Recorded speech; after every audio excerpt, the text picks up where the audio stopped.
everyone. Teri Wellbrock here. Just wanted to take a moment before the show to talk about today's episode, which is such a beautiful interview on writing and the gift of healing that can come through writing.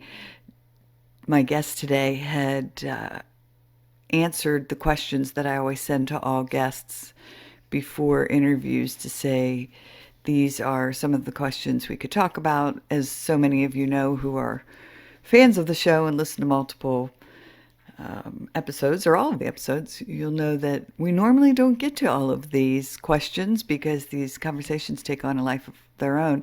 But I loved Diana's answers to the questions, so that's why I asked many of the questions today, so that she could reiterate those answers. The ones she had sent me in writing. So, all right. Well, stay tuned for just a beautiful and healing conversation. Thanks. Welcome, everybody, to the Healing Place podcast. I'm your host, Teri Wellbrock, and just super, super thrilled to have with me today Diana Raab, PhD, and she is a memoirist, poet, and thought provoker. I love that. So welcome, Diana. Thank you so much, Teri, for having me. Absolutely. And you gifted me some of your books. And oh my gosh, I just told you before I hit record that I dove into two of the poetry books. And then the one, Regina's Closet, Finding My Grandmother's Secret Journal. Wow. I'm just such a beautiful writer. And again, you just pulled me right in, and I felt like I was standing there alongside you, 10-year-old you. So yeah, thanks. Sure. So one of the things that I wanted to talk to you about was just your writing journey, and then you talk about the healing aspect of writing. Can you talk to us about that? Absolutely. Well, my first memoir, Regina's Closet, Teri, which you just mentioned, was really inspired by my mother giving me my first journal when I was 10 years old. And the reason she did that was because my grandmother, who was also my caretaker, and she was an immigrant from Austria, was actually orphaned in Poland at the age of 11. As my caretaker, I went into her room one morning and knocked on her door, and she didn't answer, and turned out she had taken her life. And so I called my parents at work, and they were very distraught. I was an only child. My mother was an only child. And my mother was an English major in college. And so this was the 1960s, and really therapy wasn't a big thing. I think normally today the children and family would go to therapy, but my mother's only way that she figured out to help me deal with the loss of my beloved grandmother, who I just adored, was to give me a journal and tell me to write my feelings in the journal. And it was a Kyle Gibran journal with beautiful quotations on the top of each page. And every morning I'd wake up and write letters to my grandma and write about my feelings.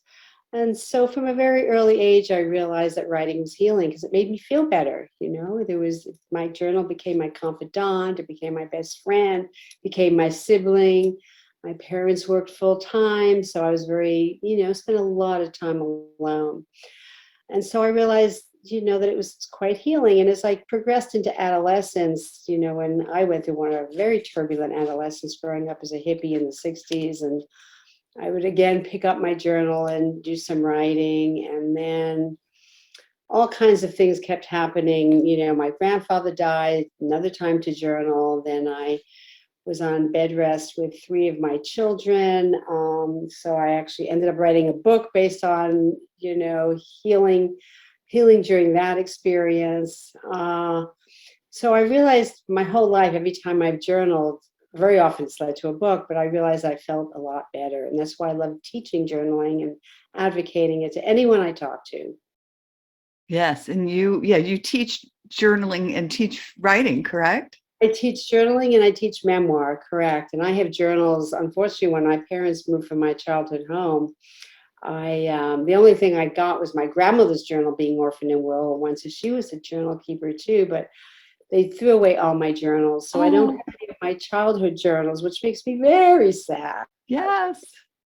Yeah. But I do have, my adult journals. I have boxes and boxes, and You know, like, I have to pan my camera just for a second to show you on the corner of my desk. Oh shoot, that big pile right there on oh the corner. yes, That's a bunch of my journals. lovely. But I so am relating to what you're saying because, oh, wow, I find it so cathartic if I, particularly with trauma history, if I get triggered, if I'll write about the trigger, it will disarm it or it will help me realize what it was that was surfacing. I mean, what was bubbling up? Yeah. Exactly. Very, very powerful. And, and it's also interesting, hopefully you date your journals and hopefully the listeners date their journals too, because it's really interesting when we go back. And I'm doing that now because I'm in a little bit of a lull with my writing. I'm going back and glancing at some old journals to see what my thought process was. And it's fascinating. It's fascinating. What's the most fascinating thing is really I haven't changed in the, 50 odd years of journals in my closet. My fears and my thoughts and my anxieties and my pleasures are all really similar. They've taken different paths a little bit, but I don't think for the most part we change. We perhaps transform and grow, but we don't really, our priorities don't change that much, I don't believe. Right. Yeah. And so I'm finding a lot of gems in my journals. It's really fun. It is interesting to Really go back. only There's really only, I tell my students, out of a journal, I would say maybe 5 to 10% is useful information that you might use for future writing. The rest is, yeah, just cathartic. Yes. Oh, for sure. Well, and I know me, and I don't know if this is part of how you teach, but I I had to learn how to not edit myself and just let it flow and not worry about how I was writing it or what I was saying, but just more of the release of it. It's so true. Yeah, editing is something that does not come into play with journal keeping, and crossing out is fine, spelling errors is fine, and you don't have to show it to anyone. It's just for your own eyes. As a writer, I find sometimes I do edit my work because I just want it to be perfect. I don't know why it's really that important, but I just think it's just habit. Yes. Oh, yes. For something I'm writing, for sure. Yes. But I really had to learn to not edit myself journaling and just allow that free flow to happen. Ah, Yeah. yes, I understand. Wonderful. So now who is your target audience? Are we talking about for my book? Yes. Or for any of your writing. Yes. Am I right? Because I do blog for Psychology Today and Thrive Global and the Wisdom Daily. I think my target audience varies depending on what I'm writing. I think for the most part, I would say women 40 and over. I would think that would be my target, 40 to 95. I've had students in my class that were 93 and still writing their memoirs, or still starting, I should say, still starting. So I think, I believe that you can write a memoir when you're younger, but what sets memoir apart is, memoir is about a slice of life. It's not about an entire life. And so what sets it apart really is our ability to reflect, looking back on an experience, how it affected us. And so if we're 20 writing a memoir, we don't really have that big of a lapse of time to reflect, go back and reflect. I think writing in journals is very important when you're younger, and then you can go back and perhaps write a memoir using those journals and use your reflection process. Yeah. My mom's 86, and so she popped into my head. I'm going to call her after we're done and say, Mom, you should totally write your memoir. I think that's such an awesome idea. Yeah. Or you could tell her, because I know my father-in-law, who's long gone, he died at 93, but he was a great storyteller.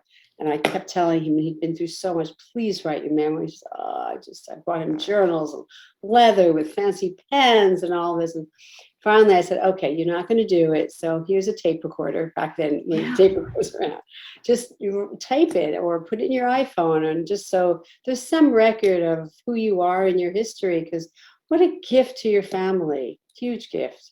Yes. Oh, I've certainly recorded my mom. I've done like a little interview thing with her before and said, all right, Mom, so tell me about your dad. Like, what are your memories? And just to have a recorded info about my grandpa, like his name and where he was born and what it was Right. like to have him as a dad. So yeah, I love that idea. Really important. Yes. It's a Yeah. real treasure. Oh my gosh, so awesome. One of the other questions I had sent you is why is writing for healing so important to you personally? Well, I think like I described Teri about, dealing with my grandmother's and with the loss of her, it's also it's cathartic. It makes us feel better. It's like talking to someone that doesn't talk back necessarily, the journal does not talk back. But I think it's also about recording what you're feeling so that you can look back on it. And perhaps also recording it as a family legacy. That's, I think also very important. I think writing it down gets it out of your head because sometimes we have so much stuff in our head we can't even process it. And putting it on paper helps us become more self-aware of what we're dealing with.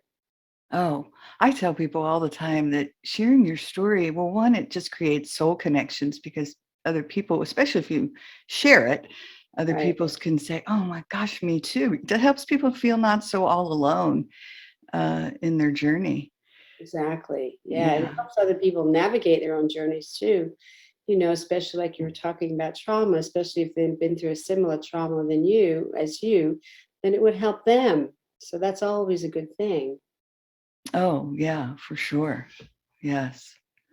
I had something pop in my head and then it popped right back out. So Very familiar with that feeling. I call it menopause brain. And so, yeah, there it was. And then it was gone. So, oh, one of the questions I had asked you, and I loved your answer to it. And I don't know if you remember, but any myths or facts that you wanted to clarify for listeners? Ooh, what did I say? I can't remember. Um, hold on. There it is. While writing is healing, I always tell my students that if their heart starts to ache when they're writing, it's time to take a break. That's so true. That's James Pennick Baker, who one of the first researchers on healing for writing, writing for healing. And that's true because the idea of writing is to make you feel better. If you start hurting, then it defeats the purpose. You know, Yes. there's nothing wrong with putting it down and going for a walk and then maybe coming back and looking at it, but there's no reason. Nobody has a gun to your head saying you've got to finish this now, especially when it comes to journaling. Oh, for sure. Well, Yeah. and that's one of the things, again, when it comes to trauma. I know when I went to my mom, I told you I'm still working on my book. And I Right. went to my mom because my therapist had actually asked me, why do you think you keep stopping? Like what's going on? And I said, if I'm being honest with myself, I think I'm afraid to hurt my mom by putting our truth out there because it was ugly back then. She's done a lot of healing work, Yeah.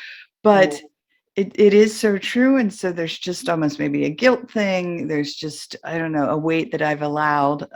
So, or do you have any suggestions to people who are wanting to put their story out there, but they're afraid of the impact it would have on others?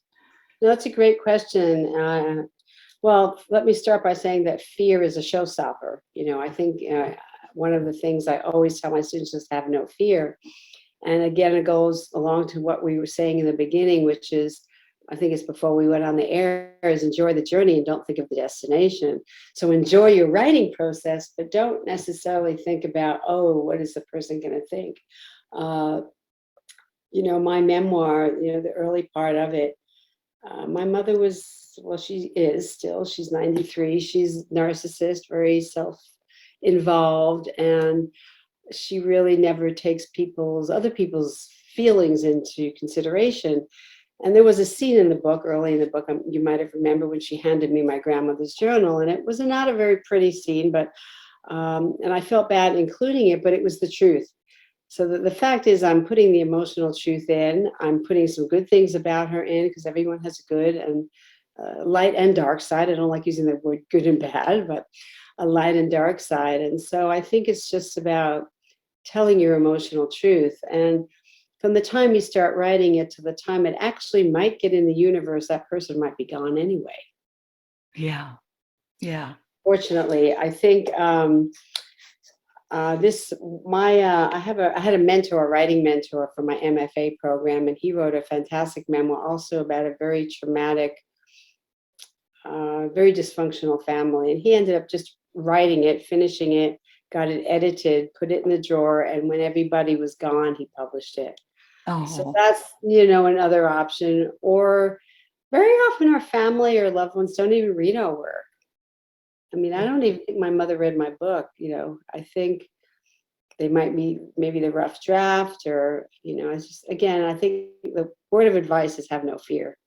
right. I love that. And I need to remember that. And it's funny because I've even talked to my mom and said, Mom, I'm writing this book and it's our truth is going to be out there. And you know how ugly it was back then. Right. And she said, Oh, Teri, you need to put it out there. You need to put it out there. And everybody needs to know it's okay. And because they say, I paint you in a good light too.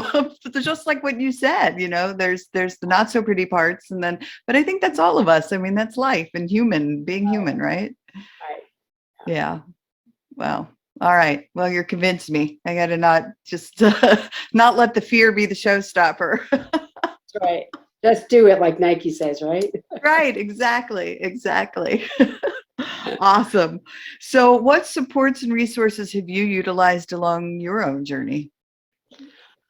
Well, I really believe that everyone needs a mentor, and sometimes it's really hard to find mentors. I think it's always good to, I have some students that we just have a real good connection. And so they write me every so often just for just a little, tidbit of inspiration. And I have people that I do that as well with. I think getting together with other writers, we have a writers group here in Santa Barbara. We get together and have cocktails or coffee, and really important to connect with other people because you can't write in a vacuum. We have to be inspired by other people in our lives. And sometimes when you're writing a very hard story and you get down and depressed, it's very easy just to lock yourself in your room and mull. But the best things to get out, as we know. Yeah. One of the things in what you just said made me think about something that I had read that you had written about um, encouraging your students to read other. So if they're writing a memoir, other memoirists. Yeah. Um, and I always thought, oh, I don't want to read all these other memoirs because I'm afraid I'll be like copying them. But really, what you're saying is, yes, if you find someone that you like their writing style, Mhm. do so. Yeah, there's nothing. I mean, it's a very high form of flattery, right? Copying someone or emulating them. Right. I mean, it's still going to be your story. It's still going to be your emotional truth. It's going to be your words. But it's good to get inspired by reading other writers. And actually, that's one of the first questions I ask in my courses is what I go around the room asking people what their favorite memoir is.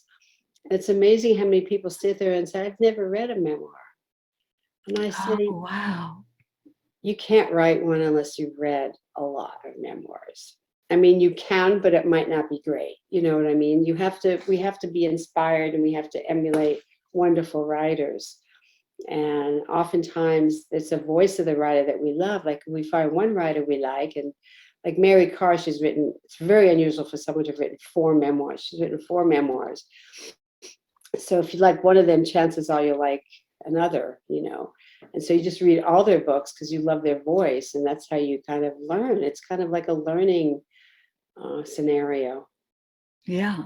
Yeah. Isn't that funny? I was just like going through my head, racking my brain, like, what's my favorite memoir? And some popped in. So I'm like, all right, I've read memoirs. Yeah, sometimes it's hard to remember the name. I get it. Yeah. I have a And I stand. think my first one is the very first one I read. I think it just had such a very powerful impact on me, but it's a very heavy memoir. A child called it.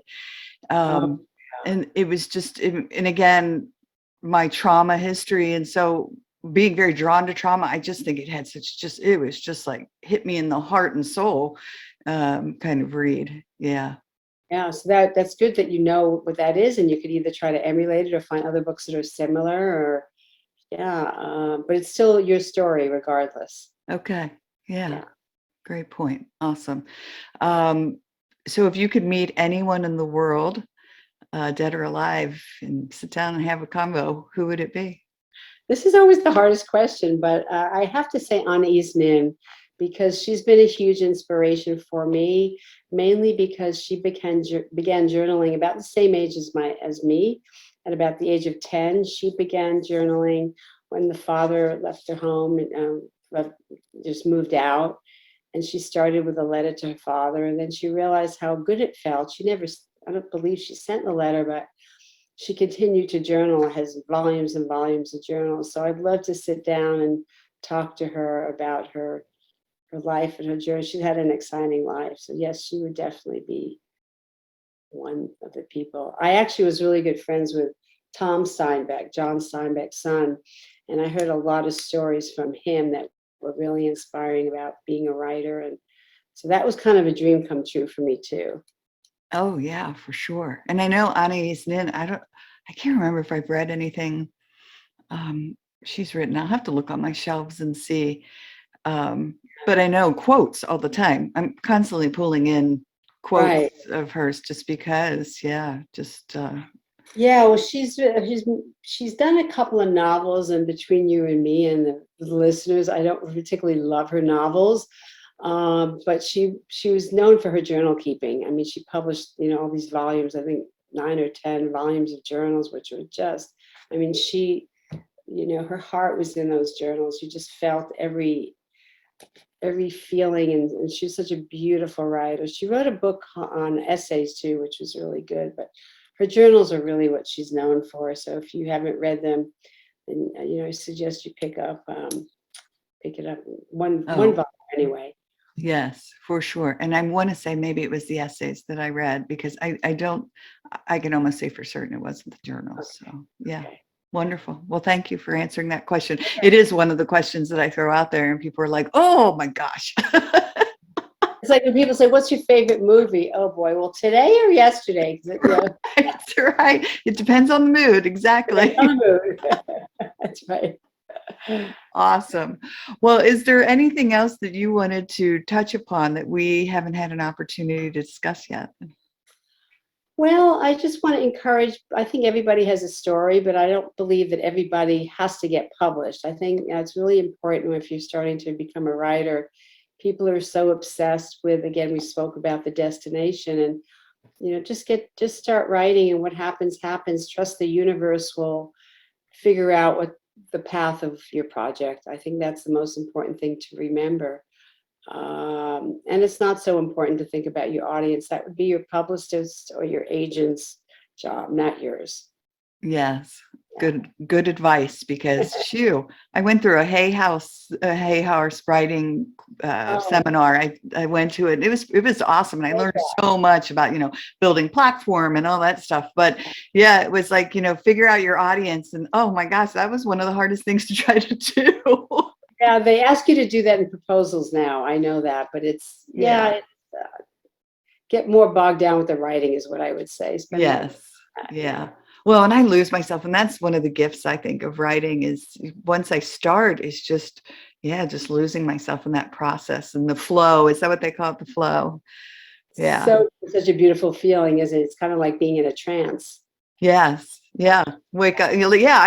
I just said, wake up. That's weird. But yeah, you come out of it and you're like, wow, 4 hours has gone by really fast. Right. Yeah. Wonderful. So how do people connect with you? Where do they find you? I have a website. It's dianaraab.com, and that's DianaRaab.com. And on the website are all my articles, all my books, the events I'm doing, how to get in touch with me, and also some videos. And I've been doing lately. I've been doing some writing courses on Zoom through libraries. A lot of the libraries have hired me to give writing courses. So if anyone's interested, I'm available I'm starting to travel a little bit now, not much. Wonderful. What a great idea, through libraries. Yeah. Yeah. Awesome. All right. Well, thank you again so much for being here. And yes, the work you're doing and guiding others along our healing journeys. Oh, you're so welcome. And thank you for having me on your show, Teri. Appreciate it. Absolutely. For those of you watching YouTube, in case you're wondering why I've been squirming around, I'm trying to keep little Max in place. So he just wanted to say hi to everybody as he's giving me kisses. All right. Well, everyone, thank you for joining us today on the Healing Place podcast. And remember, until next time, be gentle with yourself. Thanks. Bye-bye. Hey, everybody. Teri Wellbrock again. Just wanted to thank you for listening to the episode today. And remind you to visit my website as well as the academy.teriwellbrock.com for the courses. But if you go to my website, teriwellbrock.com, you can sign up for my monthly Hope for Healing newsletter, which is also jam-packed with information and strategies and blog pieces and guest blog pieces and links to shows, and just a great space for, again, healing and hope. Thanks for, again, being here and being a part of this healing space. I very much appreciate you. All right. Bye-bye.